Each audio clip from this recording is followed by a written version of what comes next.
Tumekuja hapa kwa maelekezo ya mawaziri wawili, Mheshimiwa Deogratias Ndejembe, waziri wa nishati, na Mheshimiwa waziri wa mifugo na uvuvi, Mheshimiwa Dr. Bashiru Ali. Hapa kuna mradi wa kimkakati wa serikali wa ujenzi wa bandari ya uvuvi.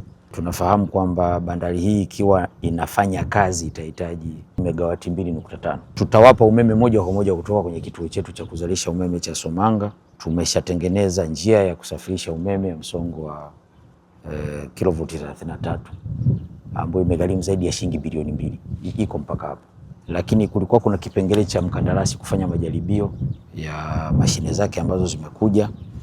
Viko vifaa pia bado hajavikamilisha ambavyo sisi tulikuwa tuko tayari kumletea umeme, ikiwemo kufuta bili aliyokuwa amepewa mwanzo ya zaidi ya shilingi milioni 55 ili aweze kupata hiyo mita na mambo mengine. Lakini sisi kwa heshima ya mradi wenyewe huu tuko tayari kuondoa hiyo bili ili tumletee umeme hapo, lakini bado hajawa na huo waya sasa wa ndani wa kuchukua umeme kutoka tutakapoufikisha kuingiza ndani. Ni kupongeze sana, umefika MD, sio wewe, umebeba na timu yako yote, mpo hapa ya wataalamu na mmetembelea kwenye bandari yetu na mmeona mahitaji ambayo yanatakiwa nyinyi mtoe. Miscommunication ambayo mwanzo ilitokea kwamba TANESCO inaonekana kama ilikuwa inakwamisha kutoa huduma, lakini tumeona kwamba pia mkandarasi hajakamilisha baadhi ya mifumo kwenye eneo lake ili TANESCO sasa na yenyewe ilete huduma ya umeme unaotakiwa kwenye eneo husika.